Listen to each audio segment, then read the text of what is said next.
저희가 코로나 4단계에서는 자유본문으로 말씀을 전하게 됩니다. 그래서 제가 에베소서 2장 10절 이렇게 한 절 아주 짧은 구절인데 그 짧은 구절의 말씀을 갖고 여러분과 함께 액자냐 작품이냐라는 그런 제목으로 여러분과 말씀을 나누고자 합니다. 신앙생활을 잘하는 방법이 있다면 그것은 내게 주어진 상황에 주목하는 것이 아니라 하나님을 주목하는 것이 우리가 신앙생활을 잘하는 방법 가운데 하나입니다. 상황을 바라보는 것이 아니라 하나님을 바라보는 것이죠.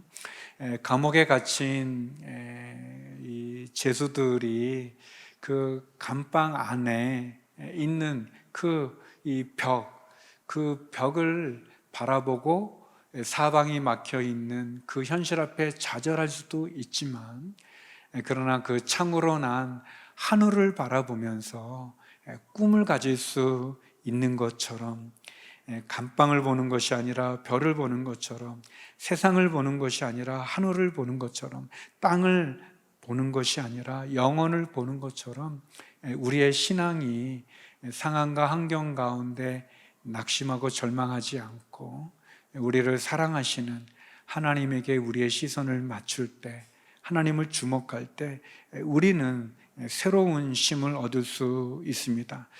부정적인 생각, 판단, 심지어 부정적인 관점이 아니라 우리를 사랑하는 하나님으로 말미암아 갖게 되는 믿음의 관점을 갖고 긍정적인 마음을 갖고 선택을 한다면, 모든 염려를 하나님께 맡기고 감사함으로 하나님께 기도하며 나아간다면 우리의 상황에 우리가 굴복되어지는 것이 아니라 그 상황을 넘어 역사하는 하나님을 만날 수 있다고 생각합니다. 특별히 오늘 제가 여러분과 나누고 싶은 부분은 우리로 하여금 우리를 힘들게 만들고 상황에 주목해 낙심하게 만들고 염려하게 만들고 궁극적으로는 부정적인 삶을 살 수밖에 없게 만드는 그러한 우리의 내면의 아픈 왜곡된 그러한 두 가지의 상처와 어떻게 하면 이 내면의 상처를 극복하고 하나님을 바라봄으로 승리의 삶을 살아갈 수 있는가를 여러분과 두 가지, 그래서 모두 네 가지를 나누고자 합니다. 저희가 살아가는 동안에 어떻게 보면 우리 안에 있는 내면의 깊은 상처들이 우리로 하여금 우리를 건강하게 자라지 못하게 하는 그런 요인들이 되는 것 같아요.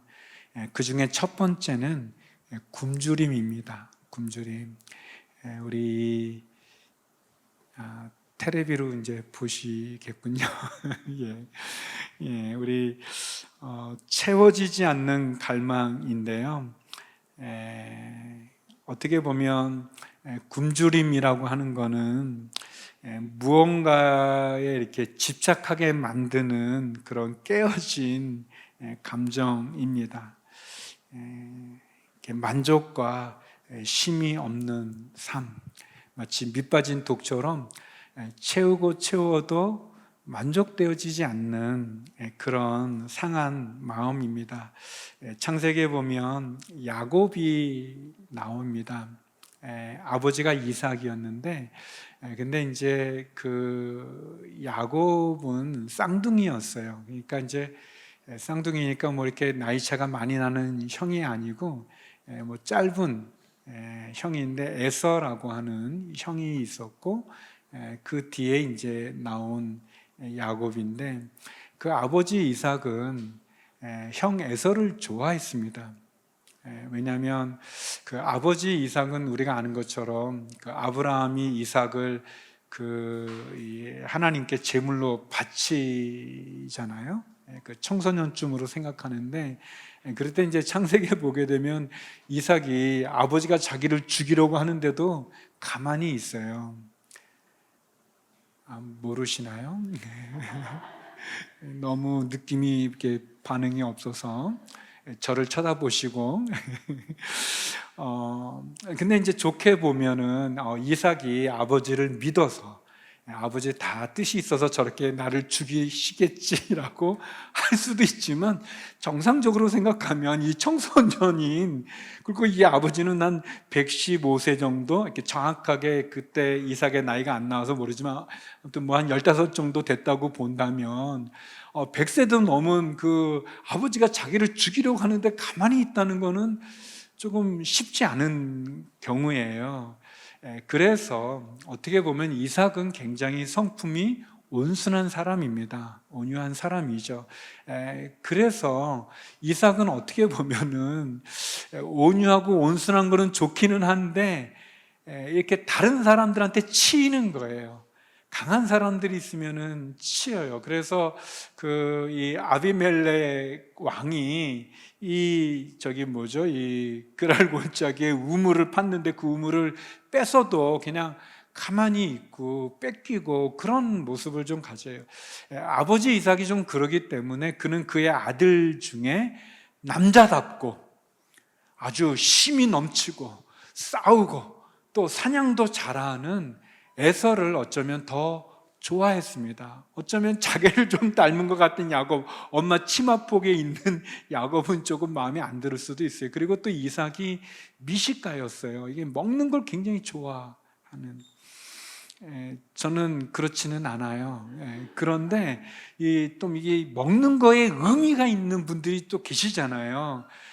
조금 먹어도 또는 멀리 가더라도 이렇게 좀 맛있는 거를 먹는, 저는 그냥 주는 대로 먹는 스타일이지만, 근데 이 이삭은 또 먹는 거에 또 아주 좋았는데, 이 에서는 사냥을 해서 그 얼마나 그 싱싱한 그 고기를 또 요리도 잘해요. 그래서 그걸로 아버지를 해줬기 때문에 남자답고 이 털도 많고 말이죠, 에서는. 그러니까 이삭은 어떻게 보면 그런 자신의 어떤 자라왔던 성품으로 여러 사람에게 치였던 그런 것에 반해 아들 에서는 아주 자기주장도 강하고 또 힘도 세고 또 무엇보다 맛있는 음식을 해주니 좋아했었습니다. 그래서 야곱의 마음 가운데는 그 아버지에 대한, 채워지지 않는 아버지의 사랑에 대한 그런 굶주림이 있어요.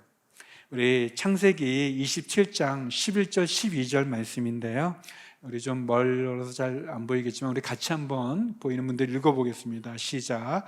야곱이 자기 어머니 리브야에게 말했습니다. 하지만 형 에서는 털이 많은 사람이고 저는 피부가 매끈한 사람입니다. 만약 아버지가 저를 만져보시면 제가 아버지를 속이는 놈이라는 것을 아시게 돼 복음커녕 오히려 저주를 받게 될 것입니다. 야곱은 형 에서에 비해서 매끈하다 그랬어요. 이렇게 이제 털이 많지 않다. 이것은 굉장히 사실적으로 털이 많고 털이 적은 그런 경우기도 하지만, 이 남자의 어떤 상징적인 이 털이 많은 남성적인 거에 반해서 야곱은 그렇지 못한 그런 모습을 보이기도 합니다. 여러분은 관심 없지만 참고로 저는 털이 많지 않아요. 그래서 제가 이 수염을 기르지를 않아요. 제가 수염을 기르면 여기 이방 수염처럼 나고 막 이렇게 멋있는 그런 모습이 아니고 말이죠. 좀 그래요.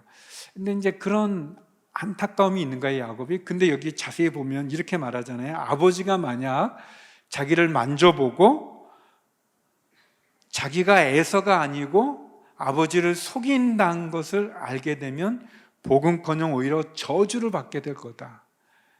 아니, 무슨 아버지가 자식이 좀 속였다고 저주를 합니까? 이건 야곱이 아버지가 평소에 자기를 어떻게 보는 거에 대한 그런 마음이 이렇게 보여지는 표현이에요. 야곱은 아버지에 대한 그런 굶주림이 있는 거예요. 그 사랑을 온전히 받지 못한, 실수할 수 있죠, 잘못할 수 있죠. 근데 그 실수와 잘못이 품어지게 되어지는 그런 부모로부터의 따뜻한 사랑을 받지 못한 사람들은 늘 이 굶주린 마음이 있습니다. 부모에게 받지 못한 사랑, 그래서 그거를 어떨 때는 배우자에게 기대하게도 되고 또 그것이 또 배우자에게도 채워지지 않으면 결국은 자식에게 또 집착되어지는 게 있어요. 자녀를 사랑해서 자녀에게 하는 경우도 있지만 이 자기의 채워지지 않았던 그거를 이 자식이 대신해 주기를 원하는 그런 것도 또 있어요. 그런 마음들이 있습니다. 그런 부분들 채우고자 하는, 그래서 굶주림이라고 하는 이런 상처가 있는 사람들은 이 집착을 많이 해요. 중독에 잘 됩니다. 뭐 돈, 뭐 인기, 명예. 그래서 이 굶주림은 결국 중독으로 갈 확률이 많이 있어요. 그래서 그 일중독이 좀 많이 있는데, 좋게 말하면 야, 성실히 열심히 일하는구나 라고 말할 수도 있지만, 그러나 그 일을 통해서 인정받고자 하는 사람들에게 그것도 있고, 뭔가 이렇게 그냥 편하게 뭐 하다가 안 되면 그럴 수도 있지인데, 그럴 수도 있지가 안 되는, 또 절제하지를 못하는, 술을 먹어도 그 술을 끊지 못하는 그런 중독, 뭐 게임 중독, 뭐 쇼핑 중독, 도박 중독, 마약 중독, 성 중독, 일 중독, 그런 중독이 있습니다. 저는 텔레비전 자주 보지는 않지만 이제 채널을 돌리다 보면 이렇게 쇼핑 그런 광고하는 거 있잖아요. 저는 누가 저걸 사나 그렇게 생각했었어요. 제가 너무 뭘 모르는 거죠. 그런데 쇼핑 중독에 있는 분은 거기서 이제 얼마 안 남았습니다. 막 그러면은 땀이 난대요. 이건 눌러야 돼서. 그런 경우 있어요. 또 게임 중독. 뭐 스트레스를 풀기 위해서 게임할 수 있죠. 근데 우리나라의 게임 시장이 엄청나잖아요. 저는 죄송합니다. 아무튼 저는 게임을 안 해서 그런지, 그 비싼 돈을 주고 그런 게임을 하다니. 근데 그게 그렇지 않은 거예요. 새 게임이 나오면 또 해야 되고 밤도 하고, 아주 가슴 아픈 그런 뉴스들 보잖아요. 부모가 게임 중독에 빠져서 아이가 잘못돼도 그것을 돌아보지 않아서 사고가 나는 그런 경우들, 그런 부분들이 있어요. 이 굶주림이 있습니다. 또 우리의 삶을 힘들게 만드는 상처난 그런 감정은 두 번째, 열등감이에요. 열등감. 이 열등감은 저도 많이 괴로워하는 그런 아픈 감정인데, 위로가 되는 것은 열등감이 없는 사람이 없대요. 다행히. 저도 굶주림도 있어요. 여러분, 제가 다 말할 수 없지만 아무튼 그런 부분들이 있어요. 특별히 열등감. 우리 마태복음 25장 18절인데요.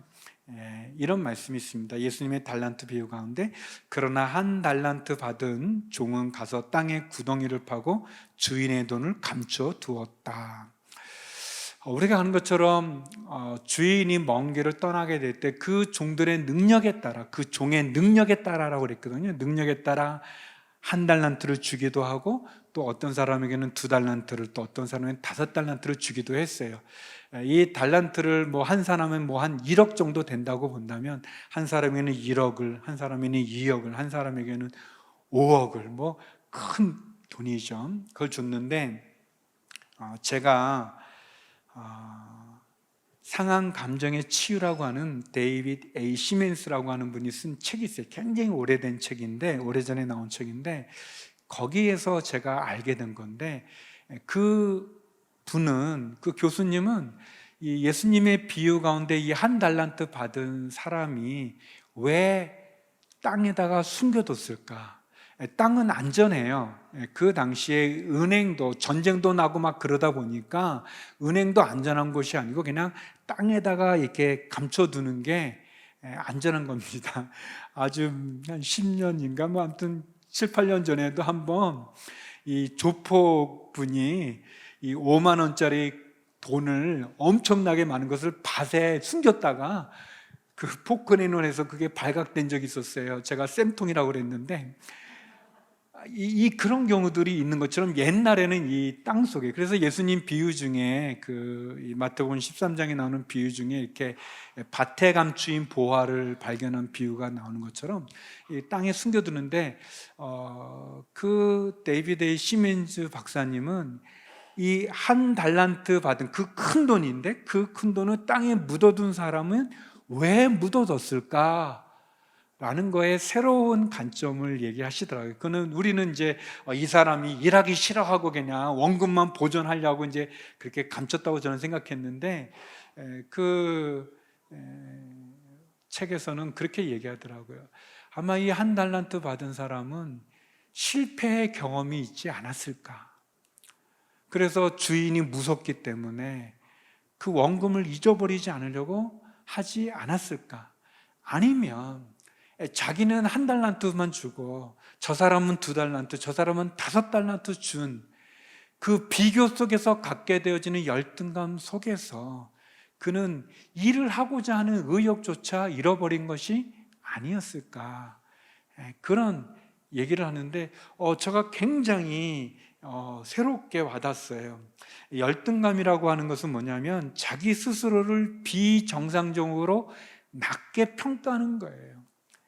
자기를 비정상적으로 낮게 평가하는 감정, 그러니까 이 자존감, 자신의 존재에 대한 그 감정이 부적절하게 낮은 거예요. 근데 모든 사람들은 다 열등감이 있어요. 목사님 몰라서 그러지 저는 없어요. 저거 얼마나 훌륭한지 모르죠. 우리는 이제 그런 사람을 교만하다고 그러죠. 근데 이 교만과 열등감은 동전의 양면과 같다는 거예요. 그래서 이게 자신에 대한 부적절하게 너무 낮게 보는 걸 열등감, 자신에 대해서 부적절하게 너무 높게 보는 걸 교만. 모든 사람들이 다 이런 열등감이 있어요. 근데 그 열등감은 비교 속에서 얻게 되어지는데, 이 감정은 아담부터 있었어요. 사단이 아담과 하와를 유혹할 때 결정적으로 아담과 하와가 넘어가게 된 게 뭐냐면, 선악을 알게 하는 나무의 실과를 먹으면 너희 눈이 밝아져 하나님처럼 되리라 라고 그랬어요. 하나님처럼 된다. 사단이 하는 건 뭐냐면 비교하는 거예요. 비교. 하나님은 우리를 비교하지 않습니다. 너는 저 사람보다 낫다라고 그렇게 우리를 사랑하지 않으세요. 비교하지 않으세요. 비교는 사단이 하는 거죠. 그리고 그 비교 속에서 아담과 하와는 내가 하나님보다 못하다는 걸 아는 거예요. 그리고 하나님처럼 되려고 한 거예요. 근데 여러분, 우리는 하나님과 비교 대상이 아니에요. 하나님은 우리와 경쟁의 관계도 아니고 비교 대상이 아니고 하나님은 우리의 예배의 대상이에요. 우리는 그분을 예배해야 되는 건데 불구하고 사단이 비교하게 만들죠. 그래서 사단은 결국 우리로 하여금 비교 속에서 우리가 열등감 속에 또는 교만함 속에 머물게 한 거죠. 어떻게 보면 열등감은 특별히 가정에서부터 시작될 때가 너무 많아요. 그리고 죄의 결과기도 해요. 저는 열등감이 이렇게 건강하지 못한 자존감을 갖고 있었어요. 그래서 제가 이제 예를 들어서 이렇게 조심해서 말을 해야 되는데, 제가 여러분 저를 처음 보았거나 또는 이제 자주 보거나 할 때 여러분이 마음이 좋잖아요. 그렇죠? 편안하고. 근데 그게 왜 그러냐면 제가 잘 웃기 때문에 그렇잖아요. 잘 웃잖아요. 아닌 것 같은 분들이 몇 분 있는 것 같은데, 그런데 이제 저는 이게 어릴 때부터 잘 웃었어요.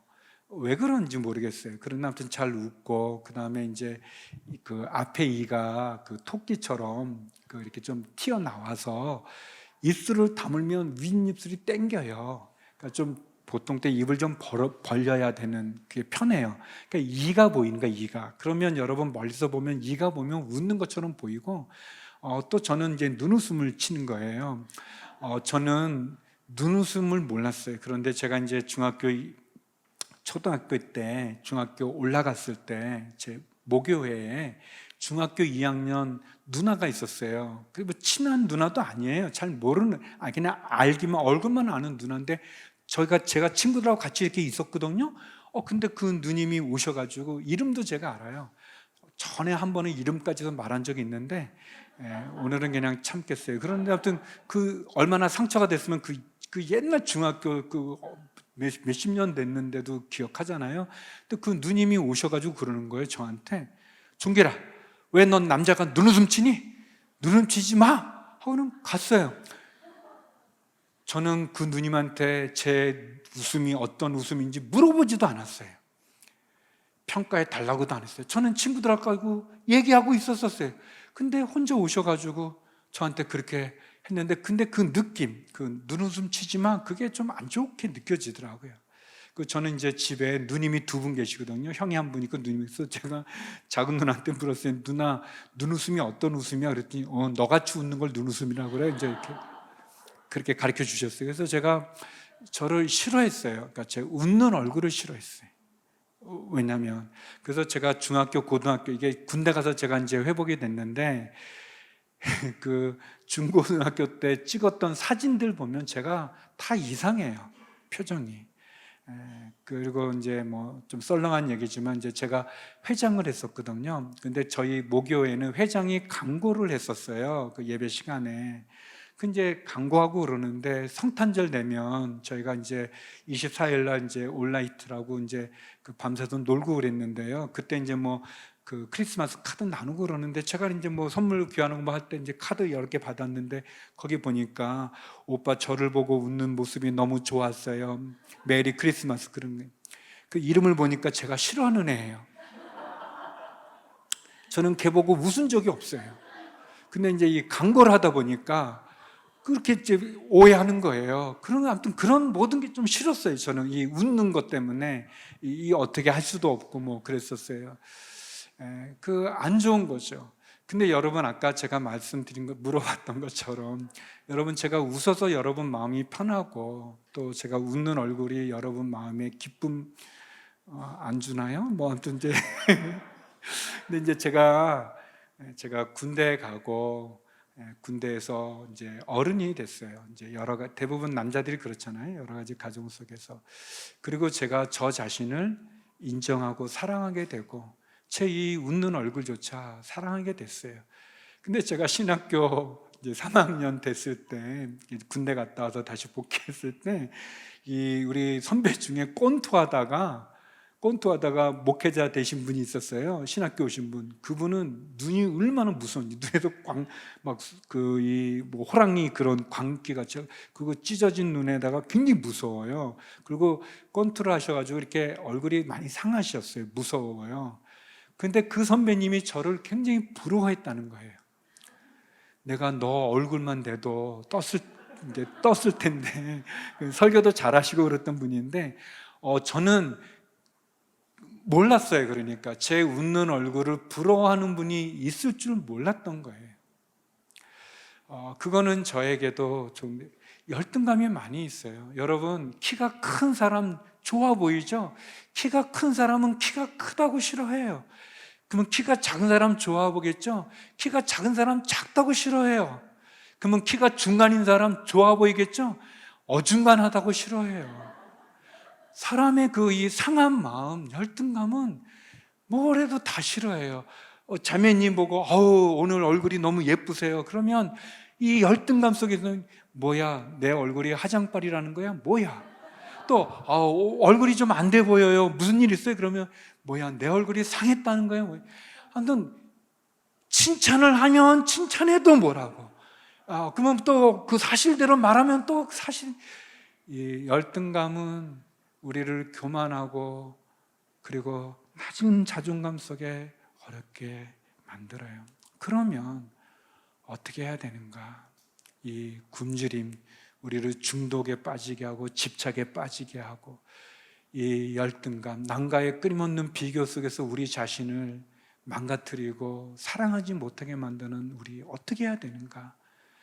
그 방법의 첫 번째, 오늘 주제로 보면 세 번째죠. 그거는 신뢰예요. 신뢰.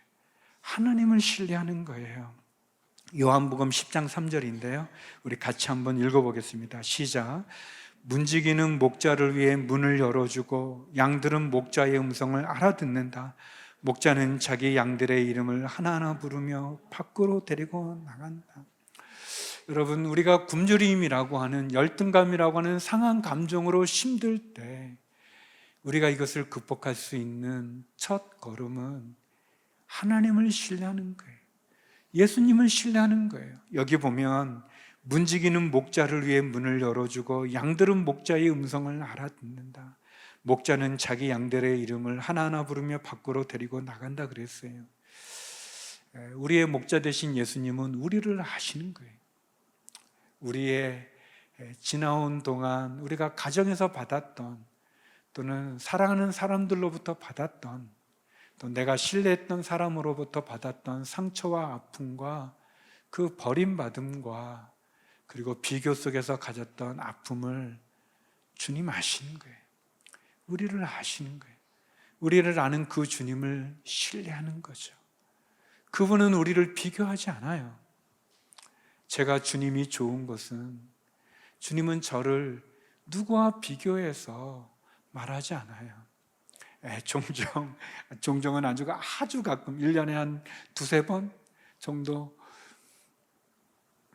목사님은 누구보다 설교를 못해요, 그렇게 말하는 분이 계세요. 그러나 주님은 저를 그렇게 비교하지 않으세요. 그래서 이제 제가 좀 며칠 좀 마음앓이 하지만 괜찮아요. 사실이니까 괜찮아요. 그럴 수 있는 것은 주님은 나를 비교하지 않으니까 괜찮은 거예요. 여러분, 우리가 뭘 어떻게 해야 될지 모를 때, 우리가 사람들의 말이든 사람들의 시선이든 평가든 힘들 때 우리를 아시는 하나님, 그 하나님을 보십시오. 출애굽기 14장 13절 14절에 보면 홍해 앞에 두려워 떠는 이스라엘 백성들에게 모세가 이렇게 말합니다. 모세는 이스라엘 백성들에게 말했습니다. 두려워하지 마라. 굳게 서서 여호와께서 오늘 너희에게 베푸실 구원을 보라. 너희는 이 이집트 사람들을 다시는 보지 못할 것이다. 여호와께서 너희를 위해 싸우실 것이니 너희는 그저 가만히 있기만 하면 된다. 여호와께서 너희를 위해 싸우실 것이니 너희는 그저 가만히 있기만 하면 된다. 여러분, 하나님을 신뢰하고 예수님을 신뢰하십시오.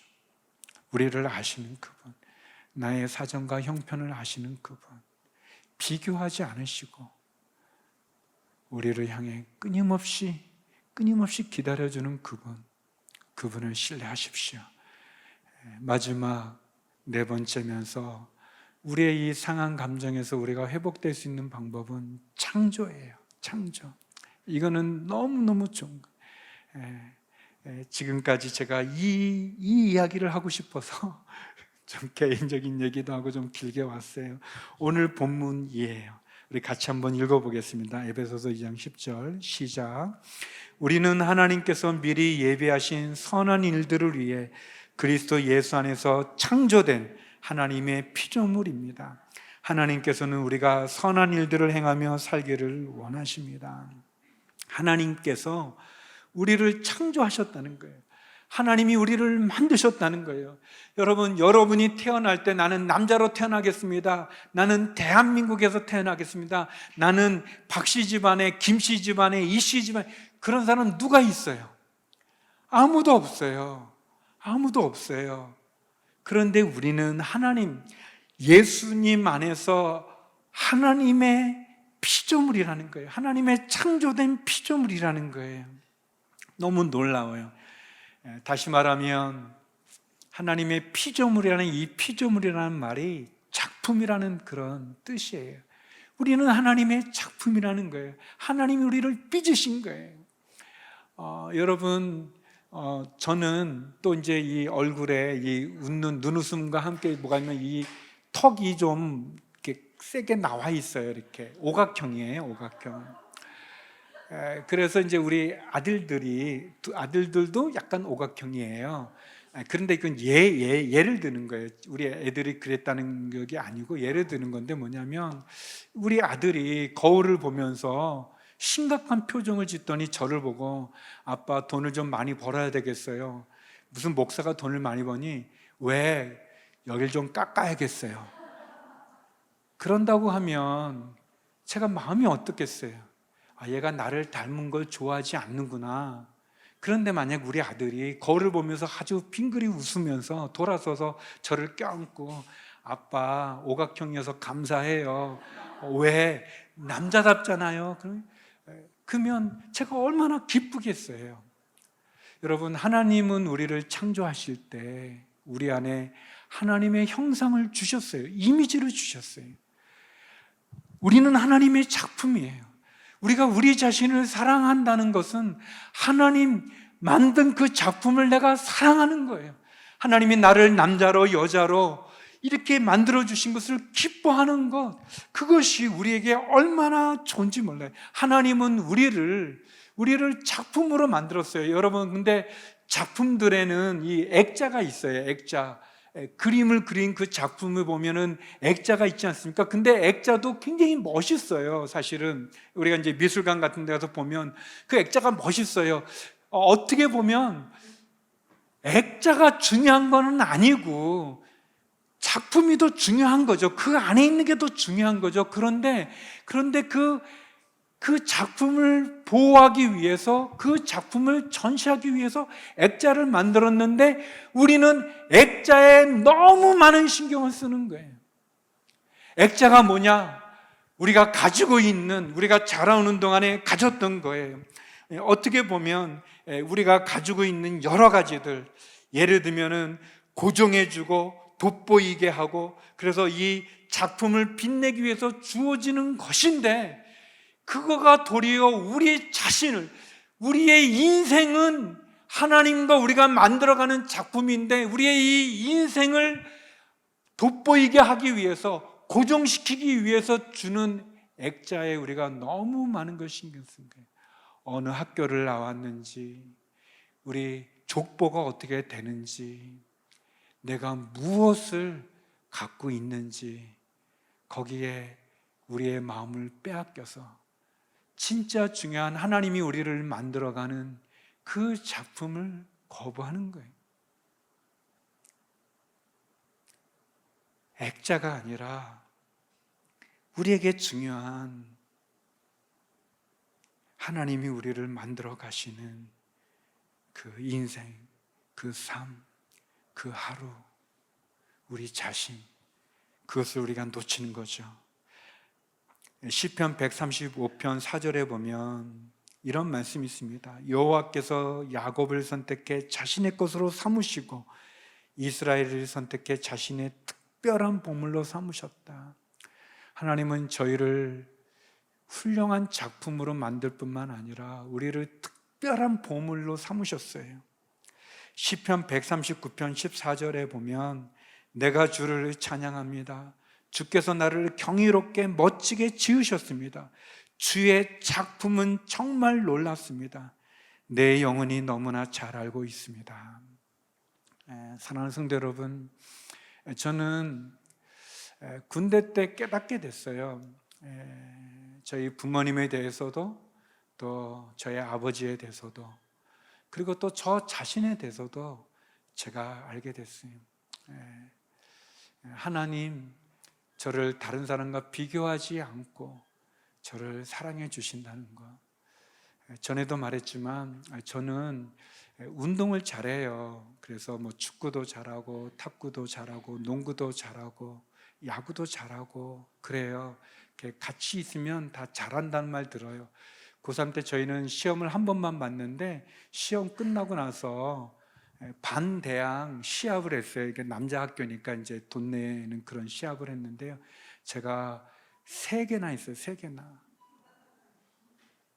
아무튼 잘해요. 그런데 저의 문제는 뭐냐면 특별하게 잘하지는 못하는 거예요. 잘하긴 잘하는데 뭐 반 대표는 될 수 있는데 시 대표는 못 되는 거예요. 뭐 학교 대표 정도는 되는데, 뭐 군대에서 대대 대표 정도는 되는데 이 사단 대표는 못 되는. 그 이상해요. 볼링을 하더라도 제가 잘하는데 제가 어디 가면 저보다 꼭 탁월하게 잘하는 한 명이 있어요. 그러니까 제가 꼭 1등을 못하고 2등을 하는 경우들이 많이 있었어요. 그게 저의 어려움인데, 제가 철이 들고 나서 깨닫고 나서 알았어요. 한 가지를 특별하게 잘하는 사람은 그것만 잘해야 되기 때문에 다른 걸 잘 못해요.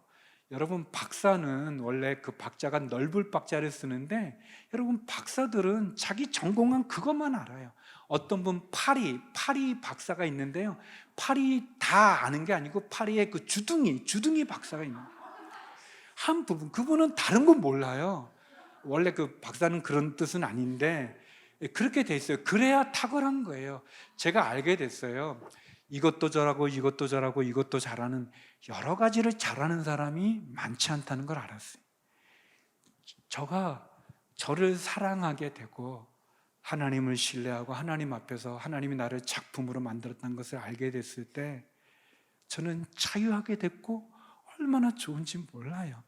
저는요, 여러분 모르지만 제가 시도 쓰고, 그리고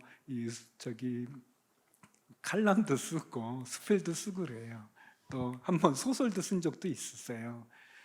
근데 뛰어나지는 못해요.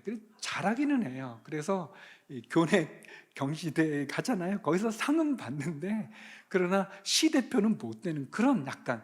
그러나 여러분, 시도 잘 쓰고 소설도 잘 쓰고 수필도 잘 쓰고 그러기 쉽지 않아요. 기타도 치고 피아노도 치고 하모니카도 하고 오카리나도 하는 거 쉽지 않아요. 근데 저는 그러는 거예요. 하나님 안에서 저 자신을 새롭게 알게 된 그것은 저에게 아주 큰 변화였어요. 저를 인정하게 되고 사랑하게 되고. 이야기 하나 하고 마치겠습니다. 여러분, 레오나르도 다빈치라고 하는 유명한 화가가 있지 않아요? 모나리자를 그렸던 그 화가의 이야기예요. 다빈치가 스승 밑에서 젊은 시절 공부하던 학생 시절의 이야기예요. 하루는 스승이 그를 불러서 자기 그림을 마무리해 달라고 부탁했어요. 왜냐하면 이 다빈치의 스승이 이제 나이가 많아서 이제 그림을 그만 그려야 할 때가 왔다고 생각했던 거죠. 젊은 다빈치는 그 스승의 기술이 대단히 뛰어났기 때문에 그 스승을 굉장히 존경했었어요. 그래서 그 스승의 작품에 자기가 붓을 대서 그림을 그린다는 것은 굉장히 두렵고 떨리는 순간이었어요. 그렇지만 스승은 말했어요. 최선을 다하거라 라고 말했어요. 감격에 겨운 다빈치는 붓을 쥐고 이젤 앞에 무릎을 꿇었어요. 그리고 이렇게 기도했어요. 사랑하는 스승님을 위해 이 일을 잘 수행할 수 있도록 기술과 능력을 주십시오. 그리고 다빈치가 색칠을 시작했을 때 그의 손은 차분해졌고 그 속에 잠자던 천재성이 깨어났고 그는 걸작품을 만들어 냈습니다 라는 글이 있어요. 사랑하는 성도 여러분, 주님께서 붓을 들고 우리의 인생 작품을 우리와 함께 만들어 가시고자 할 때, 우리가 주님 앞에 우리의 손에 붓을 들고 우리도 무릎을 꿇고, 주님, 제가 이 일을 잘 수행할 수 있도록 기술과 능력과 은혜를 주십시오라고 그렇게 기도하고 싶지 않은지요? 하나님은 우리의 인생의 캠퍼스 위에 그림을 그리고 계신다는 사실을 잊지 마십시오. 우리의 육체는 단지 액자일 뿐인 거예요. 하나님이 저와 여러분에게 아름다운 그림을 그려서 그것을 액자에 넣으려고 하는 거예요. 하나님은 저와 여러분과 함께 작품을 만들려 하시는 거예요. 그런데 우리가 액자 때문에 낙심한다면, 우리가 액자 때문에 하나님이 우리 안에 만드시고자 하는 걸작품을 만들지 않는다면 얼마나 아쉬울까요? 사랑하는 성도 여러분, 우리를 아시는 예수님을 신뢰하시고 하나님의 새로운 창조에 걸작품으로 우리를 만들어 가시는 하나님, 그분과 함께 아름다운 작품을 만들어 가시기를 주의 이름으로 축원합니다. 기도하시겠습니다. 하나님, 굶주림과 열등감을 뛰어넘어 하나님을 신뢰하고 하나님의 창조에 우리를 맡기는 저희가 되게 하여 주옵소서. 우리 내면에 왜곡된 굶주림의 상처와 열등감의 상처로 힘들어하는 성도님들이 계십니까? 하나님, 우리의 이름을 아시고 우리의 삶을 아시는 하나님을 신뢰하고 우리의 인생의 캠퍼스에 아름다운 작품을 우리와 함께 그려가시는 하나님의 창조를 신뢰하고 바라보며 승리하는 저희가 되게 하여 주시옵소서. 예수님 이름으로 기도드립니다. 아멘.